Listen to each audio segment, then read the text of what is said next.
Imagine it is March 14th, 2023. You're a 44-year-old regional sales manager living in Columbus, Ohio. You have spent the last 11 years working out of a glass tower downtown, commuting in each morning. You arrive with a coffee in one hand and a key card in the other. Your company leases 4 floors. You have a mortgage on a modest house in the suburbs. You have a 401k that is well diversified. You have a pension through your employer. You feel, by any reasonable measure, stable. You did everything right. Your building owner just refinanced the tower 3 years ago at record low interest rates. The loan comes due in 18 months. The bank that holds that loan is sitting on similar loans. The portfolio spans a dozen American cities. None of this is visible to you or your routine. You park, you badge in, you sit at your desk, the lights are on, the elevator works. Everything looks fine. If you have ever wondered why financial crises always seem to come from places nobody was watching, stay with me.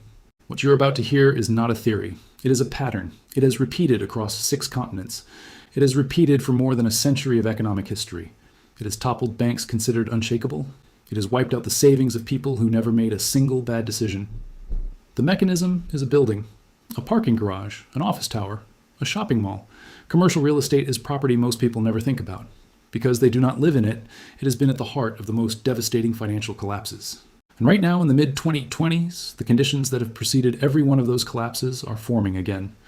This video will show you exactly how it happens, and it will show you that it has happened before. Many times, in ways that should have been obvious, in ways that nobody wanted to see until too late. Before we go further, there is something important to understand. Commercial real estate is not like your home. Office buildings, shopping centers, hotels, warehouses, apartment complexes owned by investors are different.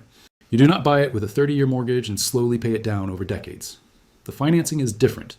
The way it is typically financed is fundamentally different, and that difference is the first domino in every collapse. Most commercial properties are financed using what are called balloon loans. A balloon loan means small payments. You pay relatively small amounts for 5, 7, or 10 years, and then the remaining balance comes due.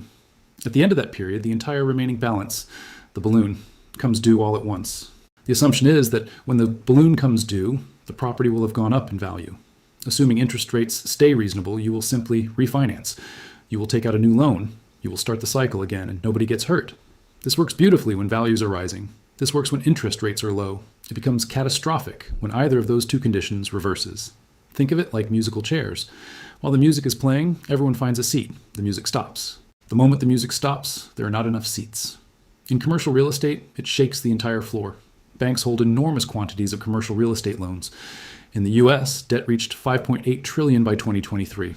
A significant portion of that is held not by Wall Street banks, but by regional and community banks. The same banks that serve small businesses, hold local deposits, and underpin the everyday financial life of towns. When commercial real estate loans go bad, these are the banks that feel it first. And when those banks feel it, ordinary people feel it too, even if they never borrowed for an office building. This brings us directly to the first case study. It is one most people have forgotten or never understood. The year is 1990. The place is New England, specifically the corridors of Boston, Hartford, and Providence. Throughout the 1980s, developers and banks across New England had gone on a construction and lending spree. Office buildings, retail centers, and mixed-use developments had been financed aggressively during economic expansion. By the late 1980s, New England had one of the highest concentrations of commercial real estate debt. Banks like Bank of New England, which held over $20 billion in assets, loaded their portfolios. The assumption was that values would rise, office space would stay in demand, and refinancing would be easy. Then the economy cooled. The commercial real estate market in New England began to soften in 1989. Vacancy rates climbed, property values fell. Developers who borrowed against future value found it never arrived. When balloon payments came due, the properties pledged as collateral were worth less than what they owed. They could not refinance because no bank would lend them the full amount they needed. They could not sell. They could not sell quickly enough to cover the debt. They defaulted. Bank of New England was exposed. The bank found itself sitting on a mountain of non-performing assets where borrowers stopped making payments. By early 1991, Bank of New England was insolvent, meaning it owed more than it owned. On January 6, 1991, federal regulators seized the bank in the middle of the night, a massive failure. It was, at that time, the 3rd largest bank failure in American history. Depositors woke up to news. Depositors in Massachusetts, Connecticut, and Maine woke up to find their bank no longer existed. The FDIC stepped in to protect most depositors. But the ripple effects were severe. Credit tightened. Small businesses that had nothing to do with commercial real estate found their loan applications rejected. A regional credit crisis had been triggered by empty office buildings and balloon loans that could not roll. The rot was in the beams. The surface looked fine right up until the moment it did not. If a bank with $20 billion in assets could be brought down in 18 months, what is next? What happens when commercial property values fall in many cities at the same time? Drop your answer below. Seriously, because what I am about to show you next is the part of this story that most never hear. The second case study takes us to Japan, and this is where the scale becomes almost incomprehensible. In the 1980s, Japan experienced one of the greatest asset price bubbles in modern history.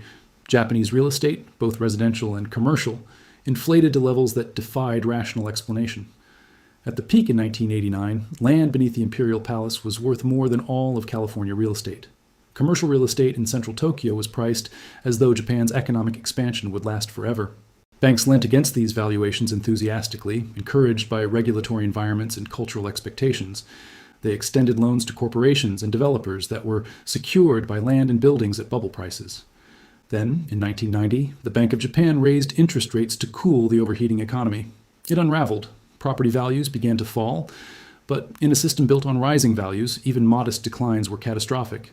Corporations that had pledged buildings as collateral found the collateral was worth less than the loan. Banks that extended credit based on inflated valuations held loans that could not be repaid or covered. Japanese banks entered a period of zombie lending, rolling over bad loans to avoid declaring losses. Zombie means technically alive, but effectively dead, propped up by accounting decisions rather than health. This continued for years. The Nikkei stock index fell from 39,000 to below 15,000 by 1992. Commercial real estate values in major Japanese cities fell by 80% over the following decade. Ordinary Japanese citizens found themselves in negative equity, owing more on mortgages than home values. The economic stagnation that followed became known as Japan's lost decade, stretching into a generation. GDP growth flatlined, wages stagnated. The country spent the 1990s in slow, grinding decline. Banks were paralyzed by commercial real estate losses they could not acknowledge, unable to lend or move. The chair could not find the floor because the floor itself had disappeared. This leads to Sweden. Sweden in 1990 looks nothing like Japan. It is a smaller, tightly regulated economy with a safety net. Yet between 1991 and 1994, Sweden experienced a collapse that nearly destroyed its entire banking system.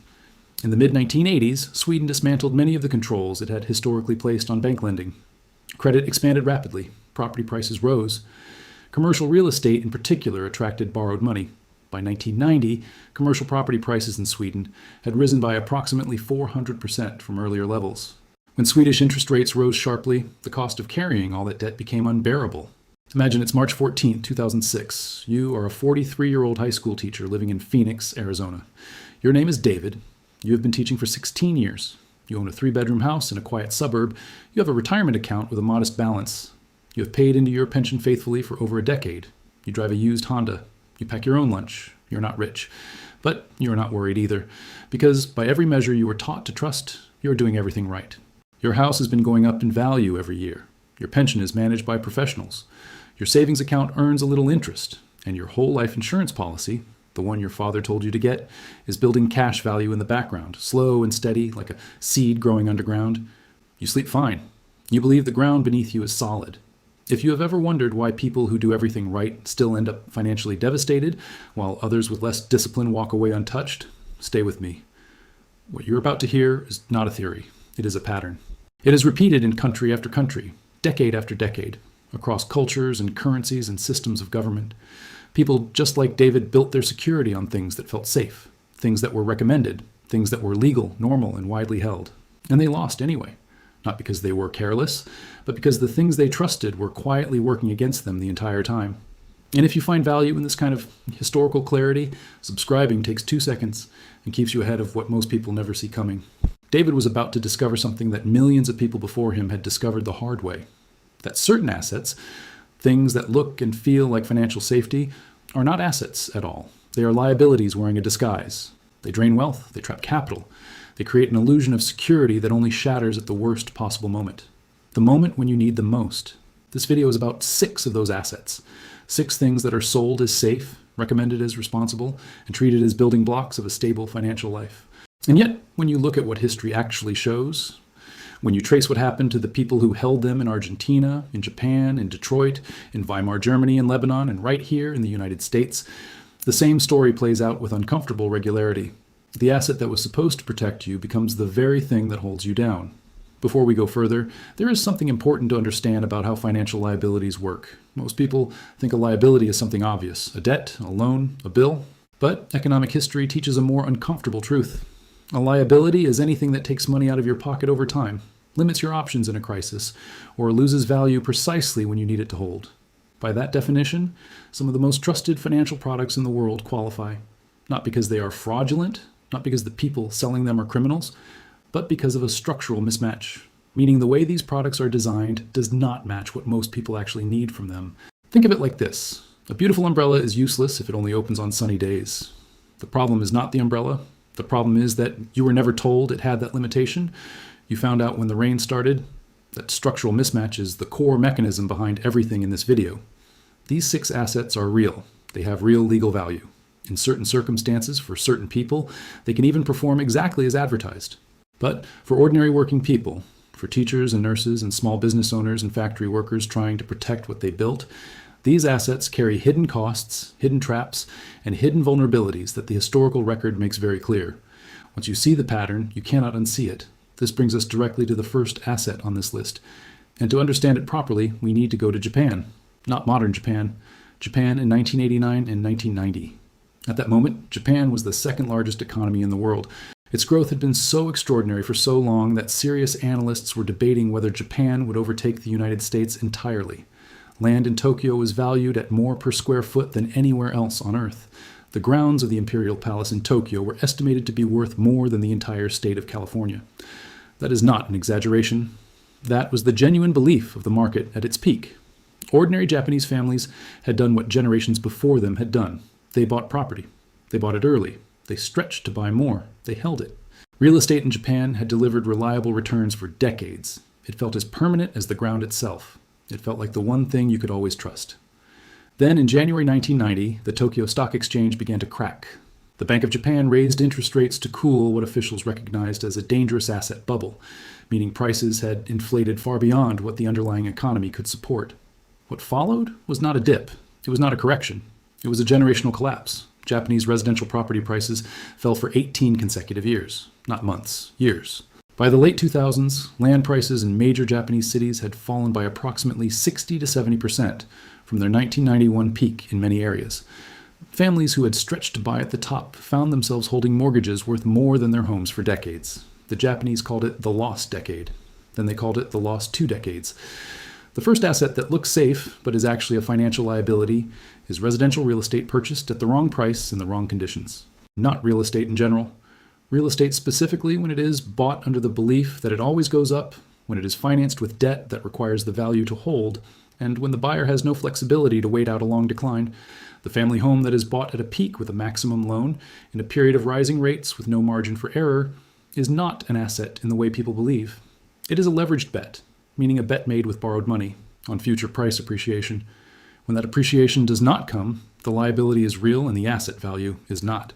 David in Phoenix was about to live this story in real time.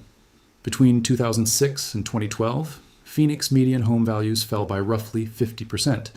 Families who had done everything right found themselves underwater, meaning their debt was larger than their home was worth. They could not sell. They could not refinance. They were trapped. Now here is where it gets interesting. Because the second asset on this list is one that almost nobody thinks of as a liability. It is one of the most recommended financial products in the middle-class world. And to understand what it actually does to wealth over time, we need to leave Japan and travel to a city that most people associate with a different kind of collapse entirely. Have you ever been told by someone you trusted, a parent, a financial advisor, a family friend, that a whole life insurance policy is a responsible, safe way to build long-term wealth?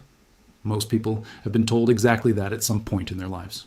Drop it your answer in the comments, seriously. Because what I am about to show you next is the part of this story most people never hear, and it changes everything about how you see that advice. The second asset that looks safe, but is actually a liability for most people, is whole life insurance used as a primary wealth-building vehicle. Whole life insurance is a policy that combines a death benefit, money paid when you die, with a savings component called cash value that grows over time. It sounds elegant. It sounds like you are accomplishing 2 things at once. But here's what the fine print reveals, and what history shows when you track what happened to ordinary policyholders over long periods of time. In the United States, the cash value component of a typical whole life policy in the 20th century grew at rates that consistently lagged behind inflation-adjusted market returns by a significant margin. A 1979 Federal Trade Commission study, a government investigation, not a fringe opinion, found that the average rate of return on the savings component of whole life policies was approximately 1.3% per year. At that same time, inflation in the United States was running at nearly 13% per year. That means the money sitting inside these policies was losing purchasing power every single year. The policy existed. The cash value existed. But it was quietly being eroded by the gap between what it earned and what prices were doing to the outside world. To be fair, whole life insurance products have evolved since 1979, but the structural reality remains. The cost of insurance, the administrative fees, and the surrender charges mean the actual accessible value is low early on. For many policyholders in the 1970s and 1980s, it took 10 to 15 years just to break even in real terms. 10 to 15 years of capital sitting in a product with restricted access and low growth. The trap is not that the policy fails to pay out at death. It usually does exactly what it promises. The trap is opportunity cost, meaning all the things that money could have done if it were somewhere else. A dollar that earns 2% for 30 years does a fundamentally different thing to your financial life than a dollar that earns 7% for 30 years. The difference is a life-altering difference. This leads to the third asset. We go to Lebanon in 2019 and 2020, when a financial system that tens of thousands of people had trusted with their savings revealed itself to be something very different. Lebanese banks offered high interest rates between 8 and 15%. People had strong logical reasons to keep money in these accounts. The banks looked large, old, and legitimate. In October 2019, the Lebanese system froze. Banks stopped letting people take their own money out. The currency collapsed, losing more than 90% of its value. It was a Ponzi-like scheme using new deposits to pay old ones. The third asset that looks safe but is actually a financial liability is a high-interest savings account inside a compromised system. The fourth asset is the pension. In 2013, Detroit filed for bankruptcy. City workers who worked their entire careers under a promise saw their monthly pensions reduced. The promise of a pension is only as real as the financial health of the entity making it. In Argentina, in 2008, the government went further and nationalized private pension accounts entirely, folding roughly $30 billion in privately managed retirement savings into the state system. People who had accumulated individual retirement accounts over years of contributions saw those accounts absorbed by a government facing its own fiscal crisis. The legal ownership of those funds changed overnight. The fourth asset that looks safe but is actually a financial liability is an underfunded defined benefit pension, or a retirement account held in a single institution or a single national system with no diversification and no exit option. Collapse is not a fire. It is a river changing course. Detroit's pension crisis did not happen in one day. The city's financial deterioration had been documented for years, but the workers whose retirements depended on it had no practical mechanism to redirect their earned benefits. They were in the river.